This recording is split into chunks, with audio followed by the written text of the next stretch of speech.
ओम शांति। आज बाबा के 30 सितंबर के महावाक्य हैं। मीठे बच्चे, तुम्हारा मगज अर्थात दिमाग खुशी से सदा भरपूर होना चाहिए, क्योंकि तुम अभी बाप के समान मास्टर नॉलेजफुल बने हो। प्रश्न है, तुम बच्चे 21 जन्मों के लिए किस आधार पर मालामाल बनते हो? उत्तर है, संगम पर तुम डायरेक्ट बाप को अपना सब कुछ देते हो, सब बाप के हवाले कर देते हो। इसके रिटर्न में तुम 21 जन्मों के लिए माला माल बन जाते हो। बाबा कहते, इस समय तुम्हारे पास जो कूड़ा किचड़ा है वह मुझे दे दो। मरने के पहले अपना सब कुछ ट्रांसफर कर दो तो भविष्य में उसका रिटर्न मिल जाएगा। गीत है ओम नमो शिवाय। ओम शांति। सालिग्रामों प्रति शिव भगवानु वाच्य रूहानी बच्चों प्रति रूहानी बाप समझा रहे हैं। अभी तुम बच्चे जानते हो, यहाँ हमको आत्मा समझ बैठना है, न कि शरीर। और सारी दुनिया में एक भी ऐसा मनुष्य नहीं है जो यह समझते हो कि आत्मा क्या है। आत्मा को ही नहीं जानते तो फिर परमात्मा को भी कैसे समझेंगे? बाप द्वारा ही आत्मा की समझानी मिलती है। आत्मा और परमात्मा को ही नहीं जानते, इसीलिए ही मनुष्य दुखी है। अभी तुम बच्चों को ही मालूम हुआ है कि इस ड्रामा की अथवा कल्प वृक्ष की आयु 5000 वर्ष है। यह तो समझते हो। उन्हों का बीज अगर चैतन्य होता तो बतलाता ना कि मुझ बीज से झाड़ ऐसे पैदा हुआ। अब वह तो है जड़, ये चैतन्य एक ही मनुष्य सृष्टि का वैरायटी झाड़ है। तुम बच्चों को अभी सारी नॉलेज है। तुम्हारे में भी नंबरवार पुरुषार्थ अनुसार शुरू से लेकर अंत तक सारे झाड़ का ज्ञान मिला हुआ है। जैसे बीज में सारे झाड़ का ज्ञान होता है। ये बाप है चैतन्य बीज रूप।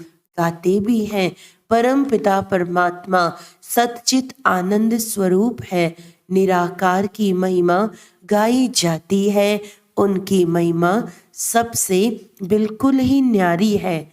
मनुष्य तो कुछ भी नहीं जानते हैं।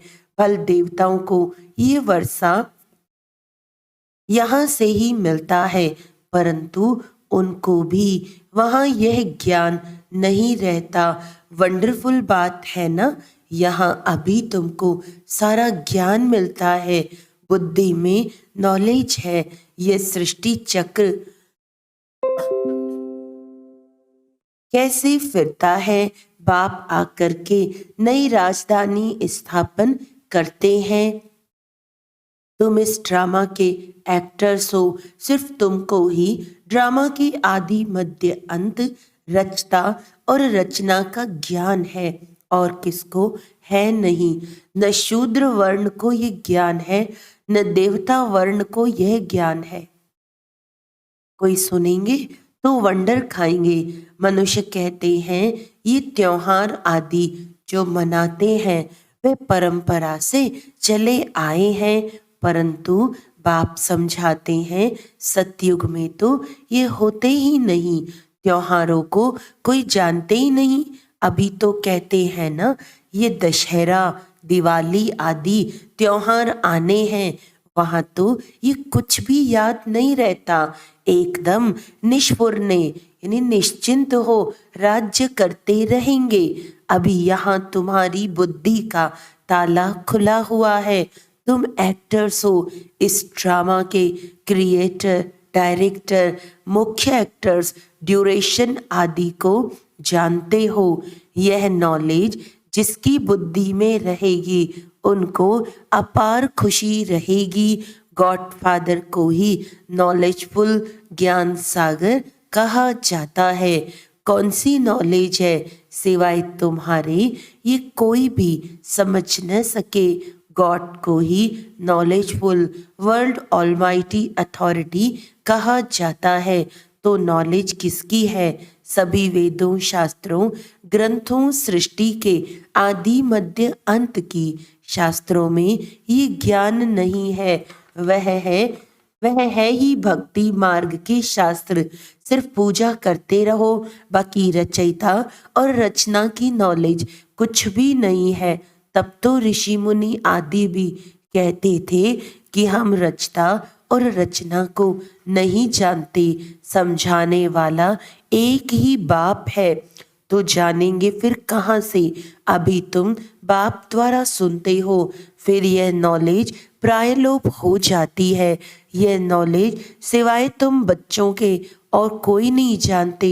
तुमको कितनी बड़ी नॉलेज मिलती है, तो तुम बच्चों को कितनी खुशी होनी चाहिए। वह लोग डॉक्टरी आदि पढ़ने के लिए, सीखने के लिए विलायत में जाते हैं। तुमको तो यहाँ ऐसा बनाते हैं जो वहाँ ये डॉक्टर आदि होते ही नहीं। बेहद का बाप जो नॉलेजफुल है, उन द्वारा हम सब कुछ जान जाते हैं, उनके हम संतान हैं। तो ज्ञान से मगज यानी दिमाग कितना भरपूर रहना चाहिए, कितनी खुशी होनी चाहिए। ऐसी कोई चीज़ नहीं जिसको हम न जानते हों। वह लोग जो कुछ पढ़ते हैं वह तो कुछ नहीं है। भक्ति मार्ग के शास्त्र आदि कितने पढ़ते हैं, परंतु ये तो कोई नहीं जानते कि सृष्टि चक्र कैसे फिरता है। तुम बच्चे अभी मास्टर नॉलेजफुल बनते हो, नटशेल में तो सब जान चुके हो। बाकी सिर्फ आत्मा जो तमो प्रधान है, उनको सतो प्रधान बनाना है। कोई है जो तमो प्रधान से तमो बने होंगे, कोई तमो से रजो बने होंगे, कोई रजो से सतो बने होंगे। सतो प्रधान नहीं कहेंगे।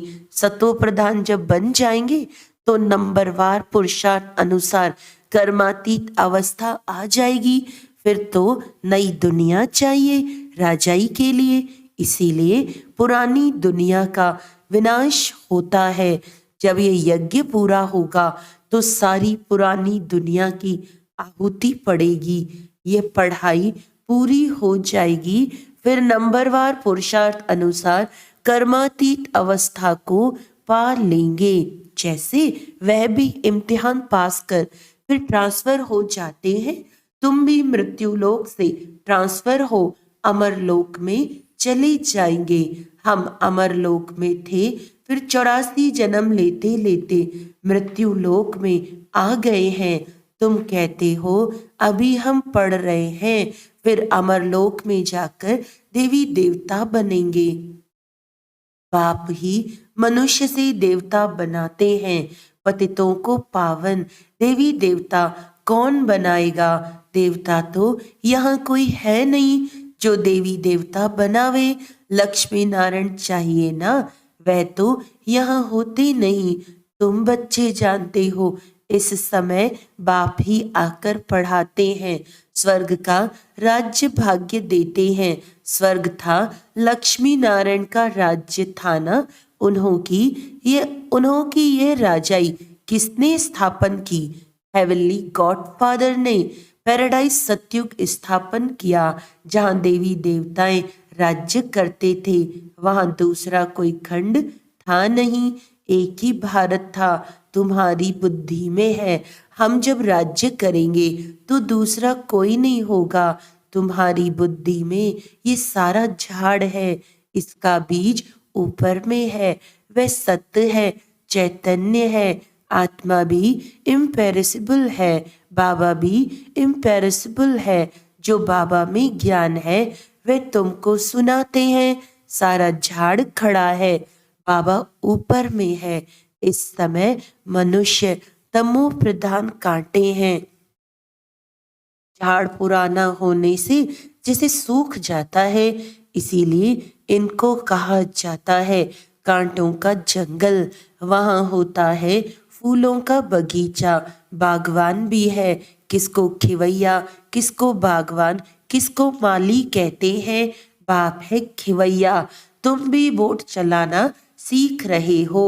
हर एक की नैया बहुत पुरानी हो गई है। आत्मा नैया आत्मा और शरीर दोनों की बनी हुई है। गाते भी हैं, नैया मेरी पार लगाओ। अब नैया भी पुरानी तो शरीर भी पुराना, अब पार कैसे हो और कहाँ जाएं? तुम जानते हो पार किसको कहा जाता है? मुक्ति धाम, जीवन मुक्ति धाम क्या चीज है? बरोबर बाप अभी पार ले जाते हैं, दुख धाम से सुख धाम अथवा विषय सागर से क्षीर सागर में ले जाते हैं। वह सिर्फ गाते हैं, नैया मेरी पार लगाओ, भगवान आओ, कांटों को फूल बनाओ। तुम भी पहले नहीं जानते थे, अभी मूल वतन सूक्ष्म वतन सतयुग से लेकर कलयुग तक सब राज को जान गए हो। जो जानते हैं वही सुनाते हैं। अंदर ज्ञान टपकता रहे तो सदैव खुशी में रहेंगे। कोई चिंता की बात ही नहीं रहती, फिक्र से फारिग हो जाते हो। तुम जानते हो बाबा हमको ले जाते हैं, अब हम बाबा जैसे बन रहे हैं। बच्चा बाप समान बनता है ना। बाबा नॉलेजफुल है, तुमको भी नॉलेजफुल बनाया है। आत्माओं का कनेक्शन है ही परमात्मा बाप से। आत्मा कहती है जो बाबा में नॉलेज है वह हम आत्माओं को दे रहे हैं। तुम हो रूहानी बाप के रूहानी बच्चे। यह भी नई बात है ना। बाबा बिगर कोई सुना न सके, वह निराकार बाप भी साकार के आधार से सुनाते हैं, नहीं तो तुम सुन न सको। बच्चों को बाप आप समान बनाते हैं, दुख हरता सुख करता वह बाप है। उनकी जो महिमा है वह तुम्हारी भी है, कोई फर्क नहीं। बाकी क्या फर्क रहता है? हम जन्म मरण में नहीं आते हैं, तुम जन्म मरण में आते हो। मुझे ज्ञान सागर कहते हैं तो मैं तुम बच्चों को ज्ञान देता हूँ। मैं सुख का सागर, पवित्रता का सागर, शांति का सागर हूँ, तो तुमको भी ये वर्षा देता हूँ। तुम जानते हो ये सारा चक्र फिर 5000 वर्ष बाद फिरेगा। ये नॉलेज है सोर्स ऑफ इनकम। जितना पढ़ते हैं उतना नॉलेज से इनकम होती है। ये नॉलेज भी है तो धंधा भी है। शराफ लोग सट्टा करते हैं, तुम क्या देते हो? कूड़ा किचड़ा। मरने के बाद करनी घोर को कूड़ा किचड़ा ही देते हैं। तुमको तो जीते जी देना है, ईश्वर अर्थ देते हैं। अब क्या ईश्वर को पुराना खटिया आदि देंगे? बाप कहते हैं तुम मरने से पहले ही सब दे दो, ये पुरानी चीज तुम्हारे काम में ही नहीं आएगी। कल कोई कितना भी साहूकार हो, परंतु कितने दिन के लिए होगा? एक जन्म के लिए। फिर कर्मों अनुसार पता नहीं कहाँ जाकर जन्म लेंगे। तुम तो बाप से 21 जन्मों के लिए लेते हो पुरुषार्थ अनुसार। यह है रूहानी सर्विस। सारी दुनिया जानती है जिस्मानी सर्विस को, रूहानी को कोई जानते ही नहीं। सुप्रीम रूह ही आकर नॉलेज देते हैं, उस सुप्रीम का जन्म भी मनाते हैं। उनको ही सुख का सागर, शांति का सागर, दुख हरता सुख करता कहते हैं। शिव नाम है ना, जयंती भी मनाते हैं, परंतु बुद्धि में कुछ नहीं है। बाप ही ये सब राज सुनाते हैं, फिर 5000 वर्ष बाद सुनाएंगे। ये ज्ञान सतयुग में नहीं होता, क्योंकि आत्माएं सतो प्रधान हैं। ज्ञान से ही वह ऐसी बनती हैं। ये नई बातें हैं ना। मंदिर बनाने वाले भी ये नहीं जानते कि लक्ष्मी नारायण का मंदिर हम क्यों बनाते हैं। उन्हों को ये राज्य किसने दिया, कैसे ये पद पाया, कहते हैं ना, कर्मों का फल है। अभी बाप बैठ कर्म अकर्म विकर्म की गति का राज समझाते हैं। उन्होंने भी ये नॉलेज सुनी होगी, है ही भगवानुवाच्य। गीता से ही आदि सनातन देवी देवता धर्म की स्थापना हुई। वहां बहुत थोड़े मनुष्य होते हैं, बाकी सारी पुरानी सृष्टि कहाँ गई? जरूर विनाश हुआ होगा। महाभारत लड़ाई भी गाई हुई है। गिरधर कविराज कहते हैं। अब गिरधर तो कहते हैं श्री कृष्ण को। कवि कौन है? शिव बाबा को कवि कहा जाता है। कवि अर्थात सुनाने वाला। तुम जानते हो आफतें आदि बहुत आनी है। पुरानी दुनिया के विनाश के लिए क्या क्या चीजें बना रहे हैं, ये वही महाभारत लड़ाई है। जबकि भगवान ने आकर रुद्र ज्ञान यज्ञ रचा है। भगवान यज्ञ किस लिए रचते हैं? यज्ञ रचा ही जाता है सुख शांति के लिए। बाप सभी का दुख हरता सुख करता है, तो इस ज्ञान यज्ञ में सारी पुरानी सृष्टि स्वाहा हो जाएगी। तुम जानते हो हम ब्राह्मण यज्ञ के सर्वेंट हैं। हम ब्राह्मण ब्रह्मा के सच्चे मुख वंशावली है।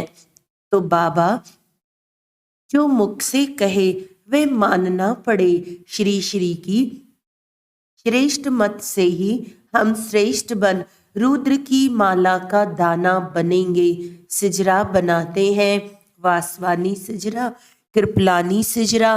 तो ऊपर में है शिव बाबा, उनका है निराकारी सिजरा।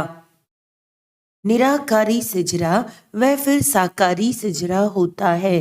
पहले नंबर में है प्रजापिता, तो वह हुआ जिस्मानी और वह रूहानी। रूहानी बाप आकर प्रजापिता ब्रह्मा द्वारा रचना रचते हैं। उनको बुलाते ही हैं, हे पतित पावन आओ। पुरानी पतित दुनिया को पावन बनाने आओ। नई नहीं बनाते हैं, प्रलय होती नहीं तो ये वर्ल्ड की हिस्ट्री ज्योग्राफी रिपीट होती है। 84 का चक्र फिर से शुरू होता है। बेहद के बाप से बेहद की नॉलेज मिलती है, बेहद का वर्षा मिलता है। बेहद के बाप को सब याद करते हैं। हे भगवान कहते हैं ना, हे ईश्वर, हे प्रभु कहने से कोई चित्र याद नहीं आता, निराकार याद आता है। कहते भी हैं कि भगवान को याद करो। फादर है ना, हम सब हैं ब्रदर्स। आत्माओं के लिए कहते हैं सब ब्रदर्स हैं। सब पुकारते हैं, हे पतित पावन, दुख हरता सुख करता, हे लिबरेटर आओ हमको गाइड करो। घर भूल गया है, याद है परंतु हम जा नहीं सकते हैं। योग लगाने से जैसे घृत पड़ता जाता है। आत्मा अविनाशी है ना, तो आत्मा की ज्योति सारी उजाई नहीं जाती है। तो अब योग बल का घृत डालना है सदैव के लिए। फिर दीपमाला सोजरा हो जाएगा। दीपमाला अर्थात घर घर में सोजरा। तो दीपमाला कहाँ होगी? सतयुग में, यहाँ नहीं। ये सब राज तुम समझते हो, तुम्हारे पास ब्लाइंड फेथ नहीं है। अच्छा, मीठे मीठे सिकिलते बच्चों प्रति माता पिता बाप दादा का याद प्यार और गुड मॉर्निंग। रूहानी बाप की रूहानी बच्चों को नमस्ते। हम रूहानी बच्चों की रूहानी बाप दादा को याद प्यार गुड मॉर्निंग। नमस्ते नमस्ते नमस्ते जी। धारणा के लिए मुख्य सार है, चिंताओं से फ्री होने के लिए बाप समान नॉलेजफुल बनना है। बुद्धि में सदा ज्ञान का स्मरण करते रहना है। रूहानी सर्विस कर अपनी प्रारब्ध बनानी है। पुराना सब कुछ ट्रांसफर कर देना है। वरदान है, सर्व प्रति शुभ कल्याण की भावना रख, परिवर्तन करने वाले बेहद सेवाधारी भव। मेजॉरिटी बच्चे बाप दादा के आगे अपनी ये आश रखते हैं कि हमारा फलाना संबंधी बदल जाए, घर वाले साथी बन जाएं, लेकिन सिर्फ उन आत्माओं को अपना समझ ये आश रखते हो तो हद की दीवार के कारण आपकी शुभ कल्याण की भावना उन आत्माओं तक पहुंचती नहीं। बेहद के सेवाधारी सर्व के प्रति आत्मिक भाव व बेहद की आत्मिक दृष्टि भाई भाई के संबंध की वृत्ति से शुभ भावना रखते हैं तो उसका फल अवश्य प्राप्त होता है। यही मनसा सेवा की यथार्थ विधि है। स्लोगन है, ज्ञान रूपी बाणों को बुद्धि रूपी तरकश में भरकर माया को ललकारने वाले ही महावीर योद्धे हैं। अच्छा, आज का व्यक्त इशारा है, जितना जितना याद में रहेंगे उतना अनुभव करेंगे कि मैं अकेला नहीं, लेकिन बाप दादा सदा साथ है। कोई भी समस्या सामने आए तो यही स्मृति में रहे कि मैं कंबाइंड हूं, तो घबराएंगे नहीं। कंबाइंड रूप की स्मृति से कोई भी मुश्किल कार्य सहज हो जाएगा। अपने सब बोझ बाप के ऊपर रख स्वयं हल्के हो जाओ तो सदा अपने को खुश नसीब अनुभव करेंगे और फरिश्ते के समान नाचते रहेंगे। अच्छा, ओम शांति।